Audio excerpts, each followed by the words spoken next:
All right, it's the Monday edition of Locker Room on Voice of the People TV. So much to talk about in the ever exciting world of football. And of course, the windows is about to open for transfers to start pouring in. And the season is already wrapping up as we already know the champions of the major leagues in Europe. Save for Spain, save for England, and of course, save for the German Bundesliga. It's now left for the Italian Serie A, which is a close shave as far as the title race is concerned. I am Jerry Apelioi, reporting for Football Sport Duties, and so much we have for you in stock as far as the show is concerned. I'm not alone in the studio. I have Ikechukwu, who makes an interesting return, and of course, so much we'll be talking about, from the Flying Eagles to the Super Eagles and the situation of Victor Osimhen. It's great to have you join us once again. So much riding on today as far as football is concerned. Yes, very good evening and good evening to our viewers. Another very interesting Monday. A whole lot. Good evening. The Flying Eagles actually finally got a medal in this particular All right. All right, it's been a very interesting one, and of course, Ikechukwu is only riding in confidence as far as that one is concerned. Of course, so Maiwa will be joining us virtually as the show progresses, and we'll start off with the Flying Eagles, where the former Nigerian international Dimeji Lawal believes that overhauling the Flying Eagles, Nigerians under-20 football team wouldn't be ideal despite their recent performance, and the team won the bronze medal at the 2025 Under-20 African Cup of Nations after defeating host Egypt via penalties. All right, we'll give you some action from the Under-20 where the Flying Eagles did well. We'll take a quick break and we'll go to that action from the Under-20 AFCON.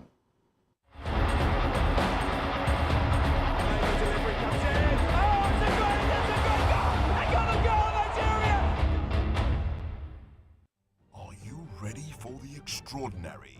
Something big is happening on your screen. Introducing VOP TV. Now streaming on SLTV channel 264. From breaking news to captivating conversations, news analysis, giving you all sides to the story. We break in-depth discussions on the issues that matter, from politics to sports, entertainment, and lifestyle. VOP TV on SLTV channel 264. Join us as we redefine what television means to you. Voice of the People Television, VOP TV. Now you have more than a voice.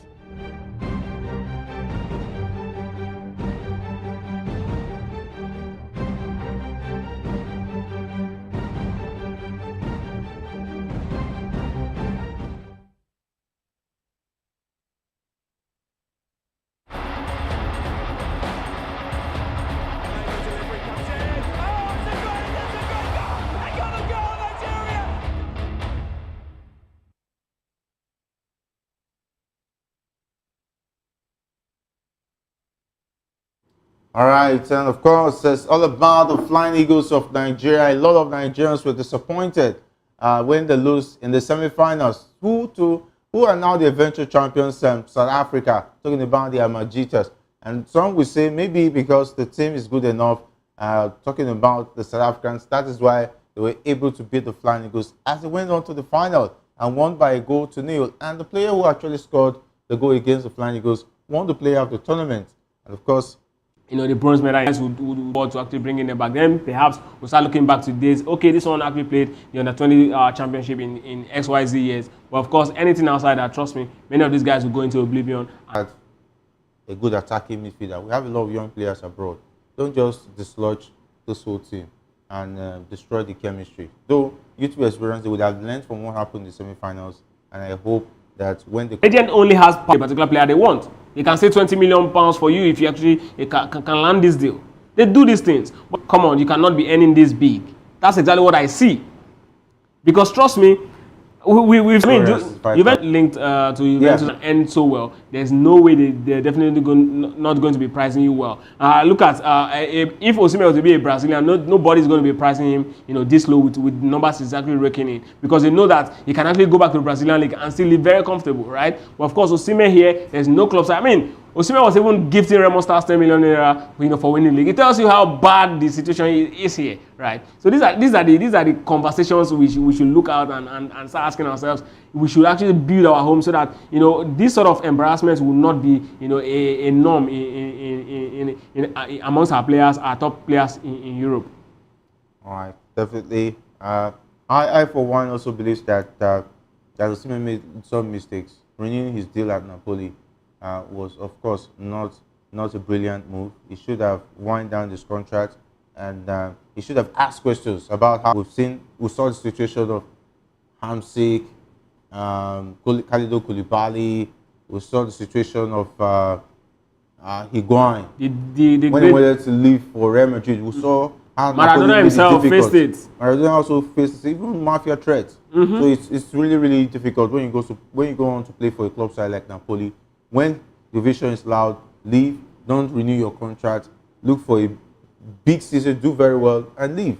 And he just won the league. All he just needed to do was to look for a new club side. He decided to renew his contract in the excitement anyway, and the big money was so tempting.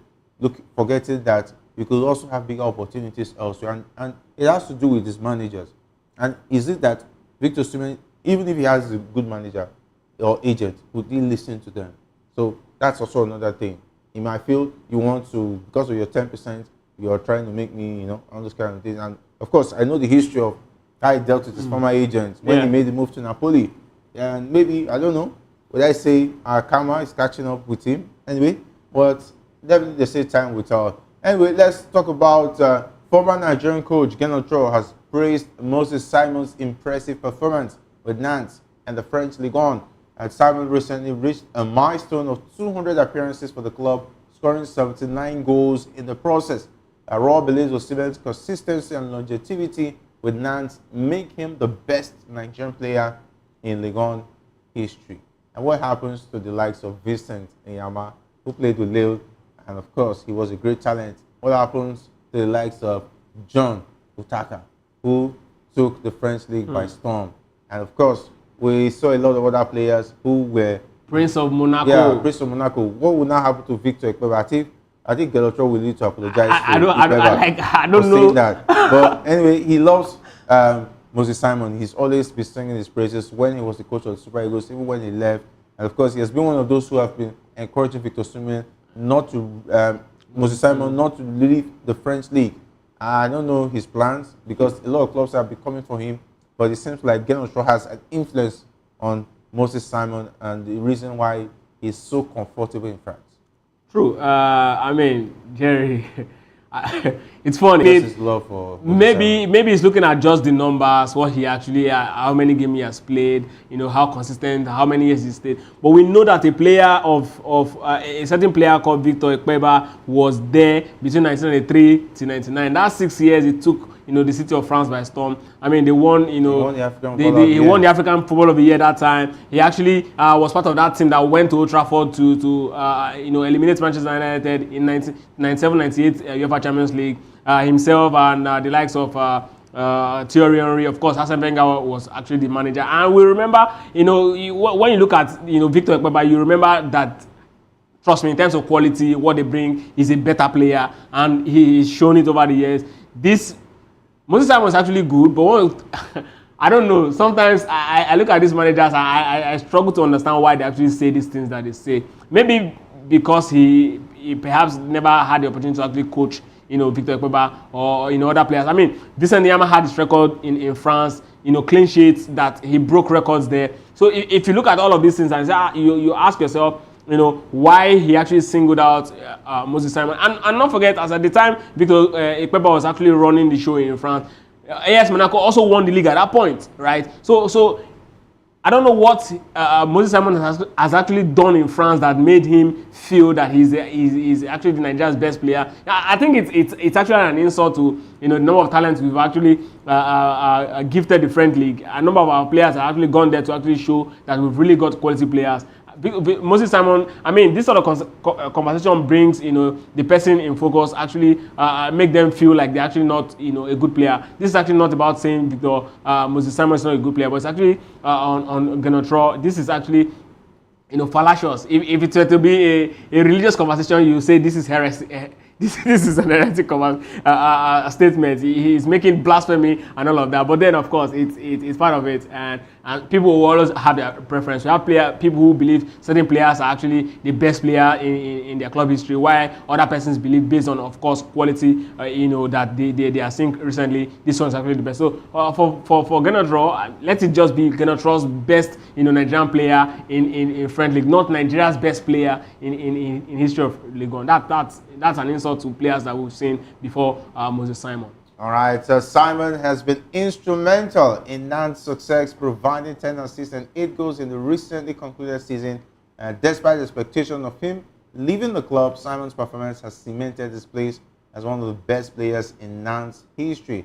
And Raw's praise is a testament to Simon's hard work and dedication to the sport. I think at his age, he has one more opportunity of making a very interesting move. But it is what it is. If it's comfortable out there, maybe he should still maybe continue. But I would have loved to see him play for a bigger club, because there was only a time Liverpool were interested in him. But I think the fear of the competition, he decided not to make the move.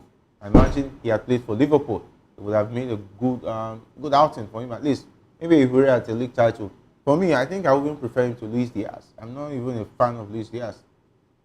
Well, like you said, his age, right? Yeah. And when a player is at this level, making a switch can be quite difficult. And we've seen players who actually got to this particular age and then decide to actually make a switch, and then that's the end of the career. We look at the likes of Eden Hazard, who moved to Real Madrid, and then that was the end. We can look, 32, very young guy. we can look at a lot of players, and then you understand why it's actually not advisable to, if he's quite young, perhaps 23, 24, making that move. Yes, you still give him the club will still be patient, give him 1 or 2 years to actually acclimatize with the weather, the food, the environment. Perhaps the first season might not be great, then he's definitely going to come in, because nobody will be expecting you as a player to actually get to a particular club and then hit the ground running, except it's in the same country. But if it's outside that particular country, it's definitely going to come with its own effects, because you have to actually adjust. Human beings are social animals, and of course you need to get in tune with your environment to actually get the best out of you. So that can be a skill, but at this age, if one injury hits him, it's going to be difficult. The doctors that have been managing him over the years, this one will also need to actually get script from, get the medical records from those ones, and then find a way to actually treat them. Every club in Europe have their own training regimen, have their own training routine, have the way they actually run their own program, their physical training, their physio, and then he might actually even make this move at this stage, and then one injury, this particular set of physios or doctors will be struggling to actually handle his case. So it's actually not advisable for me. I think if he wants to move from Nantes, he's supposed to move to a bigger club in France. That would be a better move. But moving outside France at this point, I don't think it's really advisable. Considering his age, we still actually need him in the Super Eagles. And if he still really want to play top football, then I think he should just stay put to France and hope to actually move to top club, or go outside Europe entirely, maybe perhaps Saudi Arabia, and enjoy himself, make more money, because this is actually more like the twilight of his career. So I don't think he should actually force any move at this point to mainstream Europe. For me, this is what I think. He's an African man. If he were to be an European, we'll say, okay, perhaps he's used to the weather. The weather in England will be obviously different from what he's actually experiencing in France. And if he moves to England, it's going to be a very difficult environment. Look at Samuel Chukwueze. He has been struggling in AC Milan. We saw how comfortable he was in Spain, right? But then he moved to Italy. He's been struggling, and at that level, when you move from one country to another, as a player who has got a level of profile, what people are actually expecting from you. If after your first 5, say 10 games, you're not living up to the billing, then you'll be dropped behind the pecking order. And if you get dropped, it definitely means that your game time will be limited. And if your game time gets limited, it means that you start dropping form. This is exactly what happens to a lot of players. And at the end of the day, you just see them fizzle out. Nobody talk about them again. And before you know it, you will be scrabbling to go play perhaps in the championship and maybe a league that's even smaller than that. It's for me, the best option for him at this point is for him to just stay put in France, hopefully, or hope to actually get a bigger deal in France, and then perhaps play Champions League with one of those top clubs in that city. All right, and of course, a lot will be going down as far as Moses Simon is concerned. It looks like he's very comfortable in talking about the French league up there playing with Nantes. All right, let's go back to Spain, where Barcelona manager Hansi Flick has warned his team to expect a tougher season in La Liga next year. I think they should start counting their success and think about next season later when the preseason starts. I think Hansi Flick has done well, though the Champions League would have been more interesting for him and his players.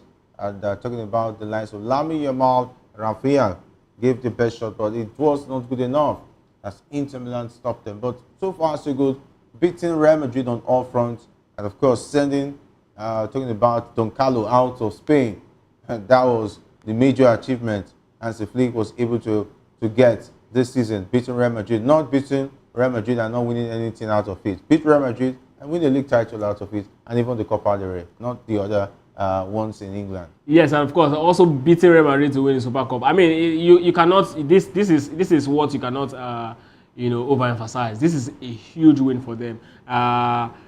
I mean, in the La Liga, we know that the biggest team there is Real Madrid, and of course, to do a four-time over, the biggest team in Spain and the biggest team in Europe, as far as Champions League football is concerned, it's actually what you don't get to see, every day. And then the last time it happened, it was in the Maradona era in the 82-83 season. So it tells you, what you need to know about this particular team that Hansi Flick is actually building. But then, I mean, telling Barcelona that, come on, this is not the time to relax. La Liga is going to be more difficult next season. Obviously, you see the sort of recruitment that Real Madrid is actually, bringing into their particular team. It tells you a lot about, what Real Madrid have in stock to actually challenge Barcelona for the season. But then, this Barcelona side look like a team that's definitely going to be win this La Liga next season. But the only problem they will most likely encounter is complacency. If they get relaxed that this Real Madrid, we did 4 over them this season, we can actually do it again, then perhaps they may be running into trouble. I think that's why Hansi Flick is sounding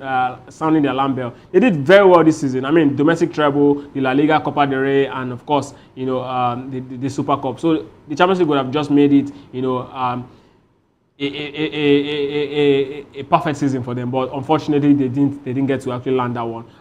But then they have a very expensive man. I don't know how long Hansi Flick is going to be staying. Maybe in the coming months we'll definitely see 1 or 2 recruitments also from Barcelona, because when Lewandowski actually got injured, there was a little bit of instability in the lineup. Of course, Lamine Yamal, and of course not forgetting the dangerous Brazilian Rafinha. These 2 guys also need somebody who will always step in for them when they're actually absent. So I don't know. All of these things is what I want to expect that Hansi Flick is actually factoring in, because next season, at the rate they actually blue team apart, definitely injury is going to set in. So next season is going to be all about how deep the squad depth of this particular team is. Because if they don't have depth, trust me, it's going to be hard for them to actually retain the La Liga title. Once you've won the championship before, the next thing you have to do is actually have how to retain it. And one of the biggest thing that a team that intends to actually retain a title needs to do is actually to reinforce and get a very good plan B for almost all the players in the team, because it's definitely going to happen. The way you actually push teams, definitely the common season, everybody wants to beat you, so it's definitely going to be more difficult for you, and many of your players will most likely get injured during the season. And of course, when they get injured like that, if you can actually win games, it means you'll be dropping points, and stronger teams will definitely take your place at the end of the day. So I really understand what he's actually saying. I just hope that Barcelona and Hansi Flick get to actually meet to find a very good solution to this particular issue about how their next season is going to be. All right, of course, they've done well for themselves, and their players are also up for the running as far as the Ballon d'Or is concerned, and definitely we'll get to see how that pans out for me. I think the only player that really makes a shout, and I think there are 2 or 3. I've seen Lewandowski, and I've heard about Lamine Yamal and Rafinha. But those 3 players, out of the 3, picking one out of the 3 to take the Ballon d'Or. So it's so unfortunate that Lionel Messi and Cristiano Ronaldo really gave the Ballon d'Or a very different look, where we actually start looking at numbers and statistics to actually see who the best player in the world is. football back in the days has actually do with talent and how you actually were able to actually influence your team, and how your presence actually gave your team what you actually did on the field. Eye test and all was actually the key part of what made you the best player in the world. I mean, if we were to be today, the likes of Zinedine Zidane may not even get the Ballon d'Or how he got the Ballon d'Or. I mean, how many goals did he score? Of course, we've seen the likes of Bruno Fernandes, tearing teams apart with goals and assists. Kevin De Bruyne and co. But if you look at it, right, I mean, a lot of persons have been talking about Rafinha because of the numbers he's been able to actually pull up this season. But we know that the creative box of this Barcelona side has been Lamine Yamal. The boy has been so good this season. And I don't know if it's going to be back in the days. Definitely, he's been the one. He's going to be the one who is going to be at the center of the conversation. But of course, we live in a different time now, and that's exactly why Rafinha seems more like the person who is going to actually nick this one. But it's still quite early. I'll still be putting my money on Lamine to actually take this particular one at the end of the day. All right, and of course, there was a big shock over the weekend where Manchester City lost the FA Cup final. And conspiracy theory is that Man City does not want to play in the Europa League, and that is why they lost that game to Crystal Palace. But that's unfair to Crystal Palace, who gave their all in that game. But someone also asked, Man City got a penalty. How come Mamouche was unable to convert that penalty? And of course, Dean Henderson was also given the credit for doing awesomely well. What about Manchester City's season? I don't know if it's definitely going to be...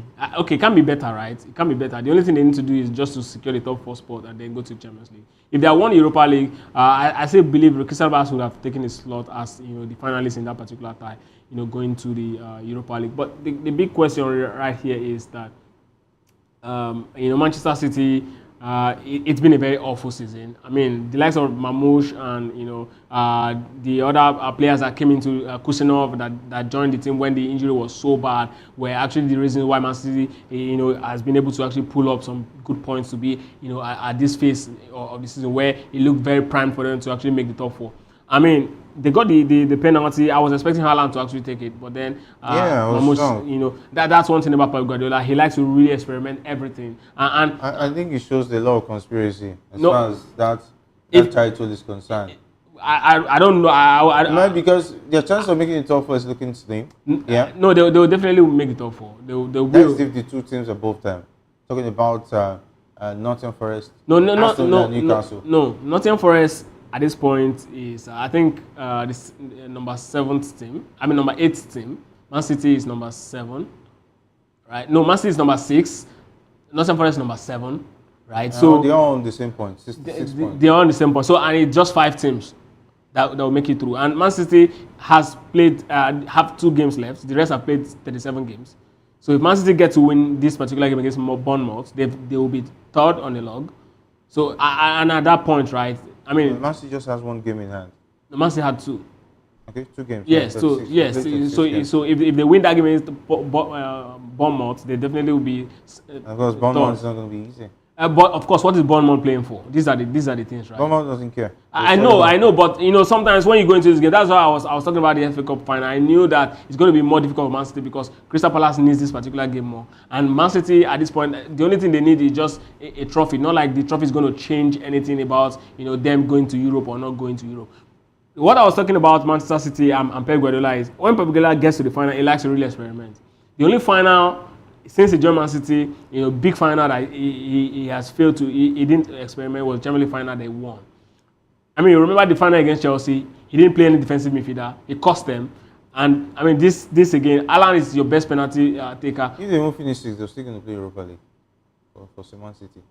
Yeah, if they finish, no, I'm talking about the Champions League. Yeah. I know you're talking about the Champions League. So of course, if they finish 6, they definitely go to the Europa League, but they won't go to. They'll be sad to see Man City in the Europa League. They won't go to Europa League. Guardiola might have to resign. They will go to the Champions League. But they don't deserve to play in the Champions League. Why?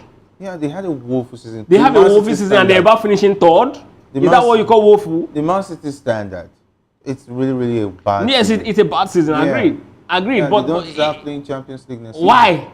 Yeah, for having such a bad season. If any other team have the bad season Man City has, of course, they won't be in the top 4. Fighting relegation. Exactly. So it tells you how good a team they are. Because I mean, if you're not good, even at your very bad, even at your very worst season, you are still very much in contention for the top 3 teams in England. It tells you that, come on, yes, it's a bad season, but this is a team that you can always rely on. It's a team you can always rely on. They've not been reliable this season. Obviously. Imagine how many bookers lost their money this weekend just because the money was to Manchester City beat Crystal Palace in the final.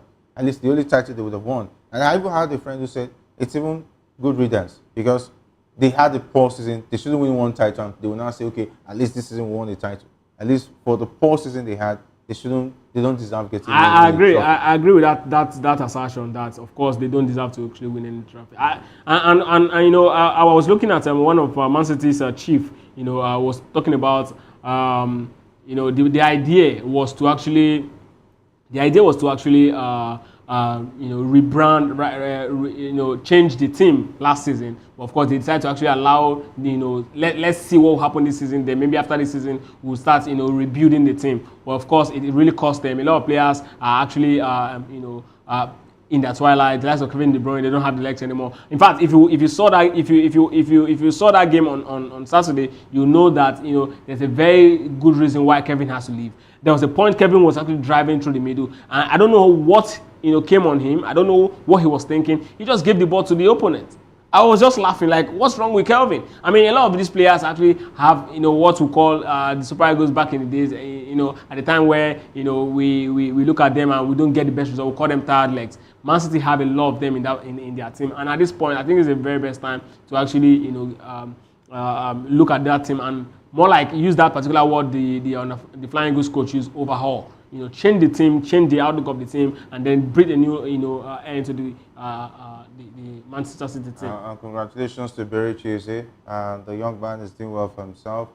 Scoring the winning goal in that game, it was quite a pleasant one to see. And the fact that he's an England player even makes it a bitter pill to swallow. But it is what it is. And of course, Florian Wirtz has been in the transfer news. And we said the man was in England over the weekend, and he made last week. He made he met with Liverpool and Pep Guardiola, and we heard that Manchester City has pulled out of plans to sign him because of the soaring fees. He was actually supposed to move for less than £100 million, but Bayern Leverkusen heard that Bayern Munich was interested. Of course, they made their interest known right from day one, and Man City joined in, and Liverpool is also interested in Florian Wirtz. And now they say the money is too much, £125 million. That's a lot of money for Florian Wirtz. It's so sad. That's what the market is now. I remember a couple of years ago, Arsene Wenger was complaining about, you know, the value of players, and he's saying that that's the financial fair play rule should be, you know, one of the major, you know, ground for these things. But it's so sad that players of this quality cost this much. So sad. All right, but Florian Wirtz is quite a very interesting player. Then we're now going to see which club is going to sign him, and that's how we wrap it up on Locker Room. Big thanks to Ikechukwu for being the part of the show.